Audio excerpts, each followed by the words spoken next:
قدیما پادشاه با شمشیر و طلا حکومت میکردن. یکی خاکشو با جنگ نگه میداشت، یکی هم با زر و زور. ولی یه روز یه پادشاهی اومد که نه طلا داشت نه شمشیر. سلاحش چی بود؟ اعتماد مردم.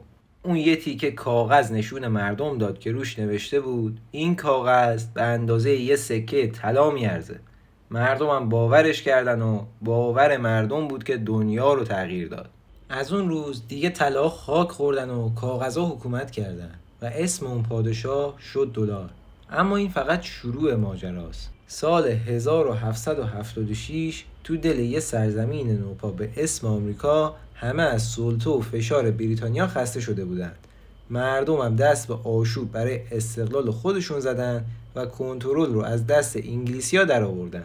ولی همه میدونن که آزادی هزینه داره. برای جنگیدن با یه امپراتوری قوی مثل بریتانیا چی لازم داری؟ پول. ولی اونا نه طلا و نقره داشتن نه یه چیزی که بشه باش تاق زد. اونجا بود که مجبور شدن به یه چیز الکی ارزش بدن تا بتونن جلوی انگلیسی‌ها وایسن. انقلابی‌ها شروع کردن به چاپ کردن پول. چه پولی؟ پولی که پشتوانه نداره. اسمش هم گذاشتن کانتیننتال کارنسی، یعنی پول بین قاره‌ای. اگه به جای چاپ اینا برمیگشتن به 1000 سال قبل و کالا به کالا مبادله میکردن، ارزشش بیشتر بود. حالا چرا؟ چون پولی که پشتوانه نداره ارزشی هم نداره. یعنی میتونی هر چی دلت خواست ازش چاپ کنی و بدی تو بازار. وقتی هم که یه چیزی ازش خیلی زیاد بشه دیگه چرک کف دسته. 16 سال طول کشید که بفهمن اعتماد بی حساب و کتاب زود بی ارزش میشه. پس تو سال 1792 یه قانونی تصویب کردن که همه پولای قدیمی رو جمع کنیم و به جاش یه پول جدید بدیم بیرون که پشتوانه هم داشته باشه. یعنی هر واحد از این پول برابر با یه چیز فیزیکی باشه. اسم پولشون هم گذاشتن دلار که ما امروز به اسم دلار میشناسیمش. از این به بعدم هر دلار برابر با 24 گرم نقره بود. یعنی اگه $1 داشتی میتونستی بری بانکای اون زمان کاغذتو بدی و 24 گرم نقره بگیری. برای اینکه داد و ستد مردمم راحت تر بشه هر دلار رو به 100 قسمت تقسیم کردن. اسمش هم گذاشتن سنت. اینم اسمیه که از روی یک کلمه یونانی به نام سنتوم گرفتن، یعنی 100 تا. ولی اون زمان دلار فقط یه ارز داخلی بود و کشورهای دیگه نمیشناختنش. یه مدت که گذشت پشتوانه دلار رو کردن طلا. حالا چرا طلا؟ چون طلا قدیمی ترین زبون اعتماد بین همه آدمای دنیاست. همه قبولش دارن و براش ارزش قائلن. یعنی هر دلاری که دستت بود معادلش یه تیکه طلای واقعی هم تو خزانه دولت خوابیده بود. مردم هم باورش کردن. دولت راحت شد و بانک‌ها زورشون زیاد شد. حالا آمریکا یه ارزی داشت که فقط مردم خودش ازش استفاده نمی‌کردن. کل دنیا آوازش پیچیده بود و اینجوری تجارت با دلار بین کشورهای دیگه راحت‌تر شد. ولی یادت باشه همه چی تا وقتی خوبه که دنیا آرومه.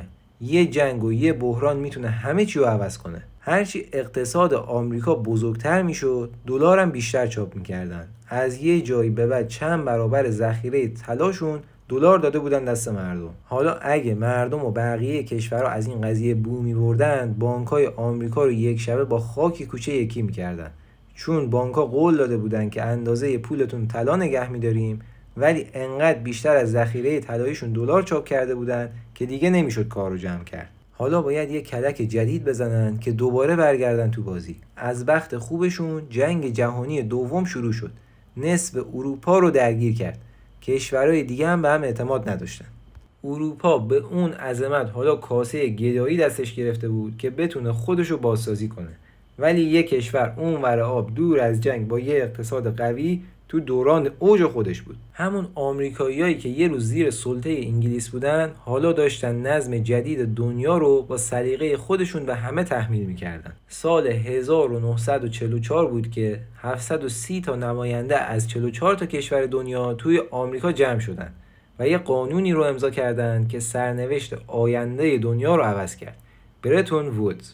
طبق این قانون دلار شد مرکز سیستم پولی دنیا. گفتن از امروز پشتوانه همه ارزها دلاره، دلارم که پشتوانش طلاست. یعنی اگه شما لیر، فرانک یا هر واحد دیگه پولی داشتین ارزشش نسبت به دلار مشخص میشد و دلارم نسبت به طلا.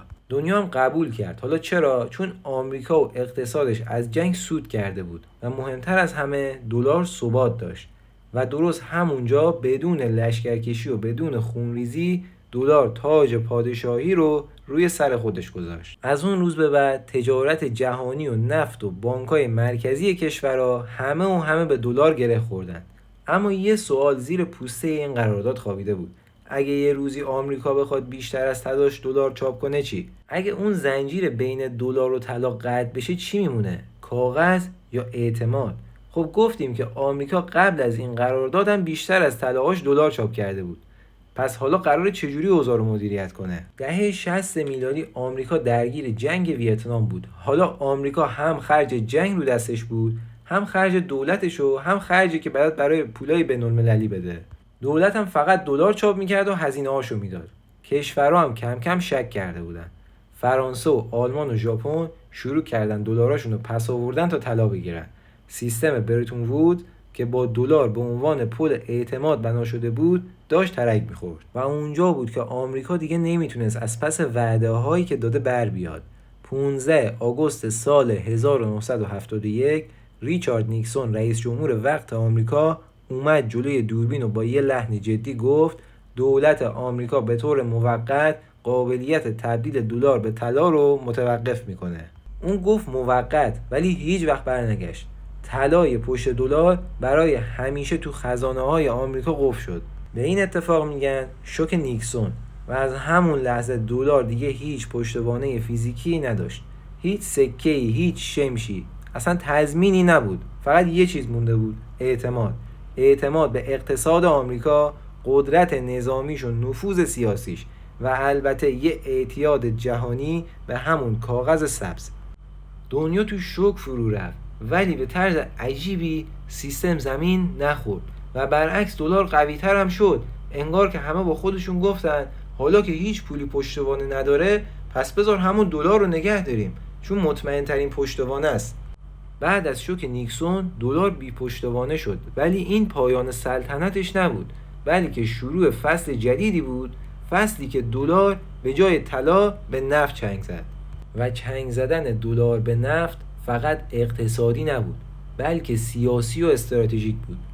در دهه 70 میلادی بازار نفت جهانی به یه نقطه عطفی رسیده بود. کشورهای نفتخیز خاورمیانه علل خصوص عربستان نفوذ عظیمی پیدا کرده بودند. آمریکا که دیگه پشتوانه طلا نداشت به دنبال راهی بود که جایگاه دلار رو حفظ بکنه. یه معامله مخفیانه بین عربستان و آمریکا شکل گرفت. معامله‌شون هم این بود که تمام فروش نفت رو در جهان فقط با دلار انجام بدن. این قرارداد فقط یه معنی داشت: اگه می‌خواستی نفت بخری باید دلار داشته باشی و اگه دلار داشته باشی دلار ارز غالب تو جهان میشه. به خاطر این قرارداد یه چرخه‌ای تو دنیا ایجاد شد که نفت به دلار نیاز داشت، دلار هم به نفت و جهان هر دوتاش رو قبول کرد. قرن 21 که توشیم با تولد فناوری‌های نوین و انقلاب دیجیتال داستان دلار دوباره داره تغییر میکنه. پولی که همیشه نماد قدرت و اعتماد بوده حالا به یه چالش جدید رسیده: ارزهای دیجیتال. بیت کوین رو ببین، ارزی که هیچ پشتوانه بانکی نداره، هیچ کشور یا نهادی هم اونو کنترل نمیکنه. ارزی که برخلاف دلار پشتوانش اعتماد به یک شبکه شفاف و غیر متمرکزه. فناوری که شاید پیام پایان دوران پول کاغذی رو داره میده. برای آمریکا و دلار این وضعیت به معنای تهدیده. دلار تو سالها جایگاه بیچون و چرایی تو پول جهانی داشت، اما حالا پروژه‌های رمز ارزی و دیجیتال بدون نیاز به دلار دارن رشد میکنن. بانک‌های مرکزی هر کشوری هم شروع کردن به ساخت ارزهای دیجیتال ملی خودشون. اگر بخواد اینطوری پیش بره احتمال داره که تو چند سال آینده سلطه دلار از بازار جهانی کاملا کم بشه یا کلا از بین بره. اما سوال اصلی اینه: آینده دلار قراره چی بشه؟